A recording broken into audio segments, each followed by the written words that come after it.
भगवान बुद्ध के निर्माण से 483 ईसा पहले से लेकर राजा वट्ठगामिनी के काल तक स्थविरवादियों का त्रिपिटक लगातार कंठस्थ ही चला आया था। राजा वट्ठगामिनी के समय लंका में त्रिपिटक को लेखबद्ध किया गया। इन 400 से अधिक वर्षों तक कंठस्थ ले आने का प्रभाव एक तो यह पड़ा कि मूल त्रिपिटक की भाषा जो प्राकृत संभवतः पाली थी, उसका उच्चारण बिगड़कर कई तरह की संस्कृतियों से मिलने से उभरती हुई नई भाषा संस्कृत में परिवर्तित हो गई। इसके कंठस्थ ले आने का एक और प्रभाव पड़ा कि याद करने की सुविधा के लिए बहुत से एक से अधिक अर्थ वाले पाठों को भी बिल्कुल उन्हीं शब्दों में दोहराया जाता रहा। उस परिवर्तन का स्थान अधिकतर सिंघल न होकर भारत था, जहां पर कि बुद्ध निर्माण के 236 वर्षों बाद तक वह चलता रहा। आगे चलकर संस्कृत भाषा विद्वानों ने पाली त्रिपिटक के कई ग्रंथों को सुविधा अनुसार पाली से संस्कृत में अनुवादित किया, जिससे भारत में उपलब्ध पूरा बौद्ध साहित्य का रूप पूरी तरह से बदल गया। इस लेख में जिस विनय पिटक का उल्लेख किया जा रहा है वह स्थविरवाद का है। फ्रेंच विद्वान सेनार ने लोकोत्तरवादियों के महावस्तु अर्थात महावस्तु नामक विनय पिटक को संस्कृत में छपवाया है, परंतु वह लोकोत्तरवादियों के विनय पिटक का एक अंश मात्र है। भूट भाषा में अनुवादित सर्वास्तिवादियों का मूल विनय पिटक, जिनका तुलना करने पर हमें दोनों में बहुत समानता मिलती है, जबकि आजकल पाली विनय पिटक में परिवार को भी शामिल किया जाता है, किंतु उसके देखने से ही मालूम होता है वह विभंग और खंदक ग्रंथों का संक्षेप मात्र है और वह पढ़ने वालों की सुगमता के लिए बाद में जोड़ा गया है। परिवार के अनुसार श्रीलंका में अपनाए जाने वाले विनय परंपरा के 4 खंड हैं, जो इस प्रकार हैं। पहला खंड है बुद्ध, दूसरा खंड है उपाली, तीसरा खंड है दासक और चौथा खंड है सोड़क। स्थविरवादी विनय पिटक में ग्रंथों का रूप इस प्रकार है। पहला विभंग, जिसमें भिक्खु विभंग और भिक्खुनी विभंग आता है। दूसरा है खंदक, इसमें महावग और चूलवग आता है। सर्वास्तिवादी विनय पिटक में ग्रंथों का विभाग इस प्रकार है। इसमें पहला विभंग है, इसमें भिक्खु विभंग और दूसरा भिक्खुनी विभंग आता है।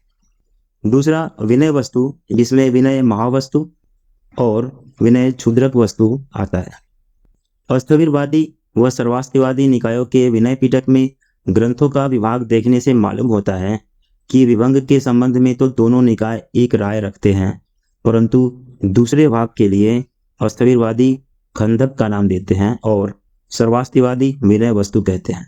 लेकिन इन दोनों में उपलब्ध विषय वस्तु को पढ़ने पर मालूम होगा कि खंदक और विनय वस्तु दोनों एक जैसे ही हैं। खंदक की भांति विनय वस्तु में भी हर एक विनय नियम के बनने का इतिहास दिया हुआ है। पाली में भी पीतवत्थु विमानवत्थु ग्रंथों के वत्थु अर्थात विनय की कथाएं नाम उनमें दिए हुए कथाओं के संग्रह होने के कारण पड़ा है। धम्मपद की अट्ठकथा में भी कथा के लिए वत्थु अर्थात वस्तु शब्द का प्रयोग बारंबार हुआ है। इस प्रकार मूल सर्वास्तिवादियों का विनय वस्तु महावस्तु क्षुद्रक वस्तु नाम बिल्कुल ही सही है। इसके अलावा स्थविरवादियों का खंदक तथा महावग चूलवग नाम उतने सार्थक नहीं है। सच तो यह है कि पाली विनय पिटक वालों को भी खंदक का विनय वस्तु नाम होना उसी तरह जान पड़ता है जिस तरह सुत्त पिटक की निकायों का आगम नाम होना। चूलवग के 12वें सप्तशती स्कंदक में इसीलिए चांपेयक स्कंदक की जगह चांपेयक विनय वस्तु कहा गया है और वहीं से यह भी मालूम होता है कि विनय पिटक का पहला भाग विभंग का पुराना नाम सुत्त विभंग था। मूल सर्वास्तिवाद के विनय में पहले भाग को प्रतिमोक्ष सूत्र और विभंग इन 2 भागों में बांटा गया है। वस्तुतः विभंग का शाब्दिक अर्थ भी विभाजित करना अर्थात अलग करना ही होता है। चूलवग के सप्तशती स्कंदक में आए हुए शुद्ध विभंग का मतलब प्रतिमोक्ष सूत्रों का विस्तृत व्याख्या ही है। मूल सर्वास्तिवाद विनय पिटक में हम प्रतिमोक्ष सूत्रों को अलग पाते हैं, किंतु पाली विनय पिटक में प्रतिमोक्ष अर्थात प्रतिमोक्ष पर अलग अलग अट्ठकथा होने पर भी उसे पिटक में सम्मिलित नहीं किया गया। इसका मुख्य कारण यह था कि विभंग में भी वह मूल सूत्र आते हैं। बौद्ध भिक्षु और भिक्षुनियों के लिए प्रतिमोक्ष सूत्र अर्थात प्रतिमोक्ष सूत्र के दो भाग हैं। पहला भिक्षु प्रतिमोक्ष और दूसरा भिक्षुणी प्रतिमोक्ष। प्रतिमोक्ष में आए नियमों की संख्या स्थविरवाद और मूल सर्वास्तिवाद में इस प्रकार है। पहले हम भिक्षु के नियम को लेंगे। भिक्षु नियम में कुल 8 नियम हैं। इन नियमों के स्थविरवाद और मूल सर्वास्तिवाद में अलग अलग सूत्र दिए हुए हैं। भिक्षु नियम में पहला नियम है पराजिक, जिनका स्थविरवाद में 4 सूत्र हैं और मूल सर्वास्तिवाद में भी 4 सूत्र हैं। भिक्षु नियम में दूसरा नियम है संघादिशेष, जिसका स्थविरवाद में 13 सूत्र हैं और मूल सर्वास्तिवाद में भी 13 सूत्र हैं। इसी तरह अनियत भिक्षु नियम में 2 सूत्र स्थविरवाद में हैं और 2 सूत्र ही मूल सर्वास्तिवाद में भी हैं। अगला भिक्षु का नियम है निसर्गीय पाचितीय, जिसका स्थविरवाद में 30 सूत्र हैं और मूल सर्वास्तिवाद में भी 30 सूत्र हैं। 5वां नियम है पाचितीय, जिसका स्थविरवाद में 92 सूत्र हैं और मूल सर्वास्तिवाद में 90 सूत्र हैं। 6ठा नियम है पाटीदेशनीय, जिसका स्थविरवाद और मूल सर्वास्तिवाद में 4-4 नियम हैं। 7वां नियम सेखीय, जिसका स्थविरवाद में 95 नियम दिए हुए हैं और मूल सर्वास्तिवाद में 112 नियम दिए हुए हैं। अगला नियम है अधिकरण, जिसका स्थविरवाद में 7 सूत्र हैं और मूल सर्वास्तिवाद में भी 7 सूत्र हैं।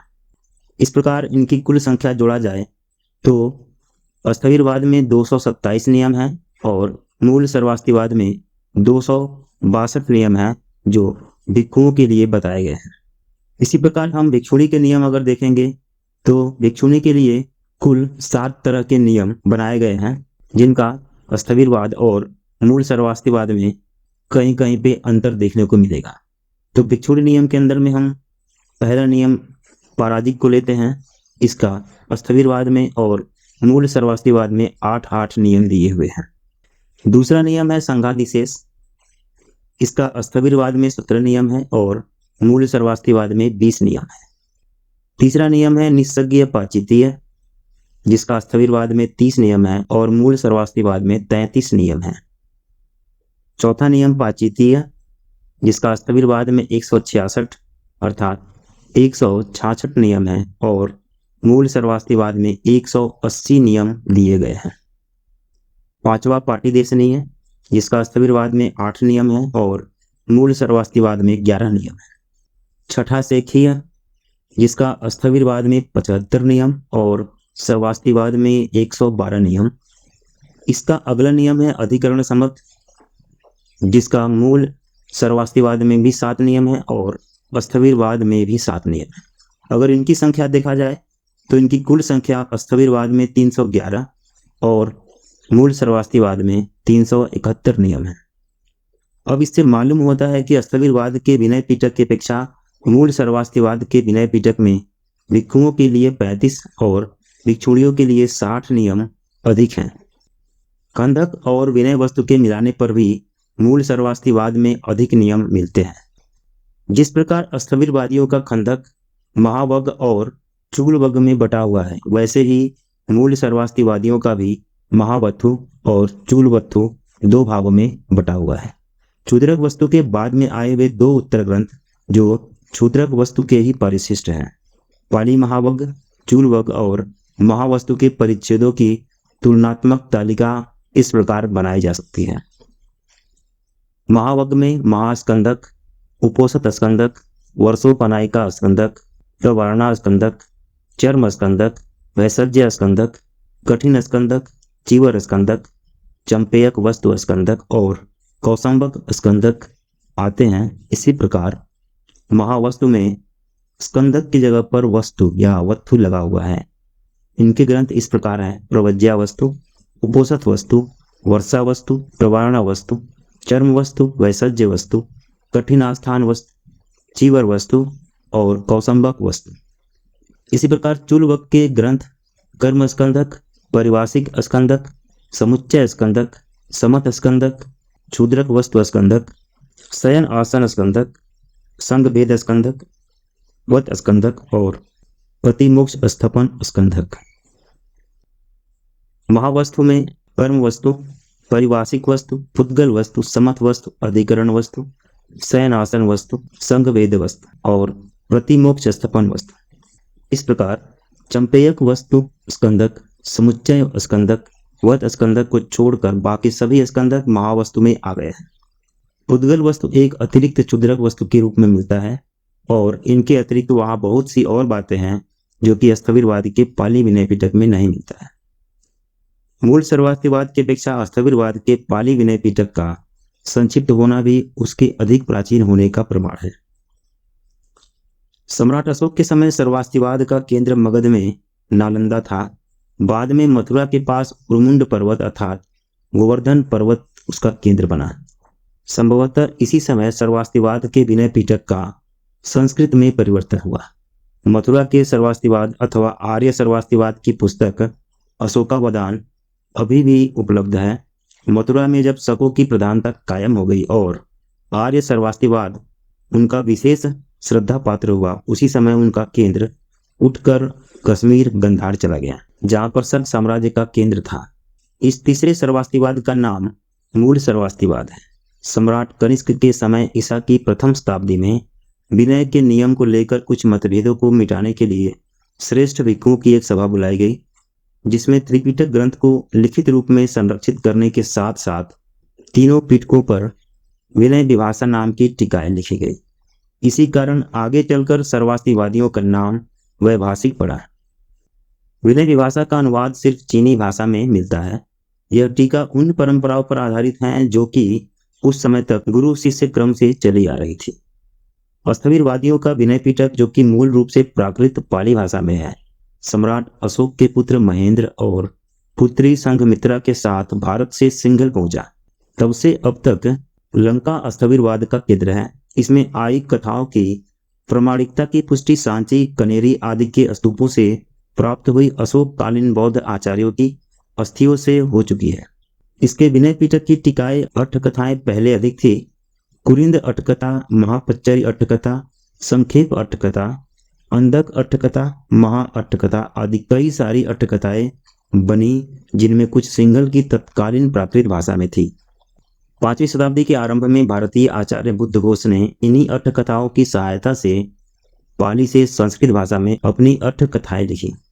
भाषा के बदलाव और इनकी उपयोगिता अधिक होने के कारण पहले की अट्ठकथाएं पीछे छूट गई। बुद्धघोष द्वारा रचित विनय अट्ठकथा का नाम समंत पासादिका है। मूल विनय की भांति यह अट्ठकथा भी बहुत सी ऐतिहासिक सूचनाएं देती है। अशोक के समय की बौद्ध सभा और सिंघल अर्थात श्रीलंका में धर्म प्रचार के बारे में तो इसमें विस्तार से वर्णन मिलता है। इस ग्रंथ में वर्णित सिंघल के आचार्यों और तत्कालीन राजाओं के नाम से मालूम होता है कि पुरानी अट्ठकथाओं के निर्माण का समय ईसा की 3री शताब्दी से पहले ही पूरा हो चुका था। भगवान बुद्ध के निर्माण से 483 ईसा पहले से लेकर राजा वट्ठगामिनी के काल तक स्थविरवादियों का त्रिपिटक लगातार कंठस्थ ही चला आया था। राजा वट्ठगामिनी के समय लंका में त्रिपिटक को लेखबद्ध किया गया। इन 400 से अधिक वर्षों तक कंठस्थ ले आने का प्रभाव एक तो यह पड़ा कि मूल त्रिपिटक की भाषा जो प्राकृत संभवतः पाली थी, उसका उच्चारण बिगड़कर कई तरह की संस्कृतियों से मिलने से उभरती हुई नई भाषा संस्कृत में परिवर्तित हो गई। इसके कंठस्थ ले आने का एक और प्रभाव पड़ा कि याद करने की सुविधा के लिए बहुत से एक से अधिक अर्थ वाले पाठों को भी बिल्कुल उन्हीं शब्दों में दोहराया जाता रहा। उस परिवर्तन का स्थान अधिकतर सिंघल न होकर भारत था, जहां पर कि बुद्ध निर्माण के 236 वर्षों बाद तक वह चलता रहा। आगे चलकर संस्कृत भाषा विद्वानों ने पाली त्रिपिटक के कई ग्रंथों को सुविधा अनुसार पाली से संस्कृत में अनुवादित किया, जिससे भारत में उपलब्ध पूरा बौद्ध साहित्य का रूप पूरी तरह से बदल गया। इस वीडियो में इतना ही। आगे और वीडियो आएंगे। तब तक के लिए नमो बुद्धाय, जय भीम।